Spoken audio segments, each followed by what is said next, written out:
So today I was somewhere, and this girl came up to me and said, "What?" This girl that I knew, she's like, "You shaved your head." She's like, "You look nice." And I was like, "Oh my God, I got a compliment." I'm gonna hold on to that one. Cheers. So yeah, I was gonna watch, or I'm still watching the Bruce exploitation stuff, but I watched Dune Part Two, and I loved it, and I just wanted to talk about it. Just more about just what it made me feel, and so I got it at the library, and I'll watch it. I like Part One; it's pretty good. And as I threw it on, I was actually really tired and uncomfortable. And as I was watching, I was like, whatever. I just got into it, and I loved it.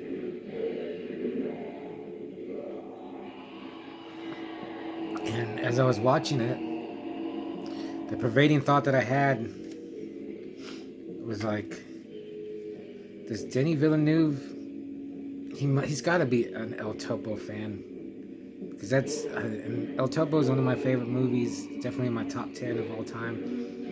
And watching it, I was like, dude, not that there's any specific moment or scene or anything that is like that he took from El Topo, but just the whole everything, just the esotericness, the desert, the now that I think about it, just like the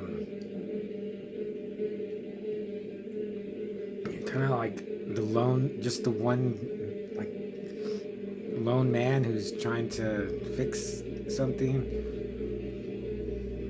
And I guess some of the desert imagery, but also like the good, the bad, and the ugly. Of course, well, I don't think the director took anything from Star Wars movies, but it just made me think about Star Wars. Um, Also, and I just want to mention just everything as much as I can. It had cannibals in it, but you never see them eating, but you see them, and you hear about it, and you hear about how they're hungry and the parts they like to eat. I've read Dune twice, and I really don't remember anything from it, but I don't remember cannibals. And that's another thing. There's no blood for as much killing as in this movie, which, again, it didn't matter. Like, it did not bother me. Like, I love, blood gushing, entrails, gore, over the top kills, like people exploding. But there's a lot of like killing and fighting. But yeah, there's even when you should see blood, you don't. But hey, it didn't matter. It was still effective and brutal in its own way.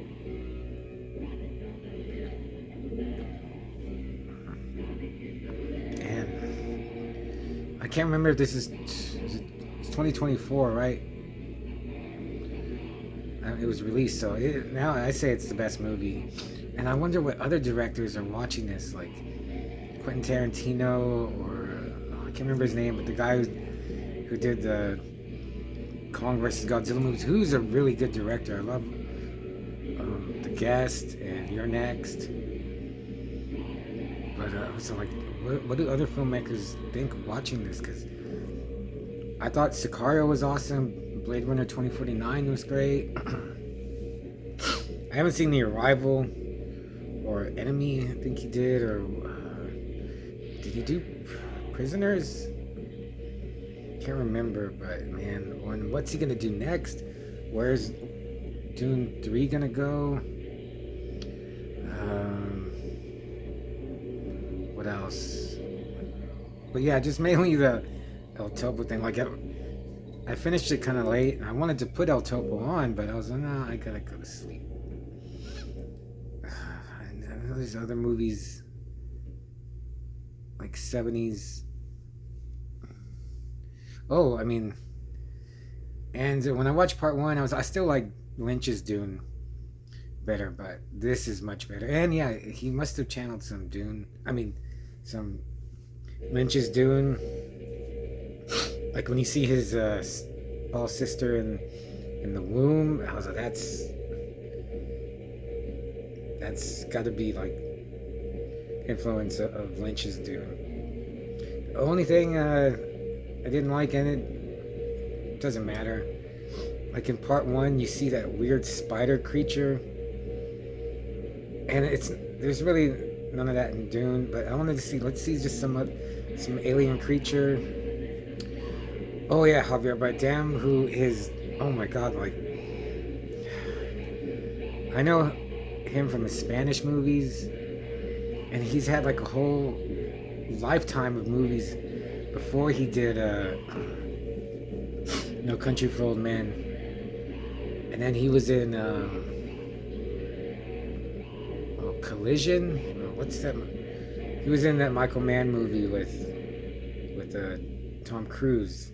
He had a little part in that, and he's great in this. He's such a good actor. Like, I think about all those Spanish movies I saw him in, and I was like, he's funny or crazy, and just what he's become. He's fantastic. He even oh yeah, Timothy Chalamet.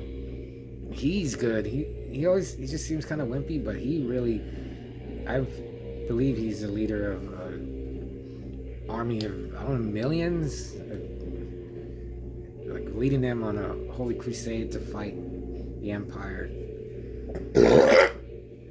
Oh, ugh. That's a vote for Dune. Horribly. Yeah, I almost just wanted to put it on again after I watch it. I want them in my collection, but then I could have get them from the library, or I'll see them. They'll be at the thrift store, like within the year. But I was just shocked at how much I enjoyed Dune 2. You see the Muad'Dib, the little desert mouse. Oh yeah, Christopher Walken. And he just talks in his he just can't talk any other way.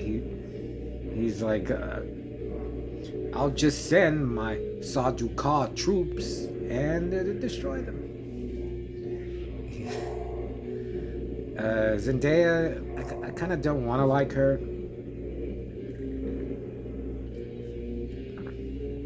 but she looks like what you would think a Fremen would look like. Frances Pugh is great. She's kind of dumb, I think, because I first saw her in Midsommar, and she was amazing in that. And she's taken some pretty not so good roles, and she seems like a little wacky in her real life, but she was great in this. I didn't know that was Elvis that played Fade Routha in his Harpies. Well, yeah, it's 2 hours and 45 minutes. That's pretty long, but I'm sure you've already seen it. I just wanted to talk about it. 5 out of 5, one of the best movies I've seen in a long time.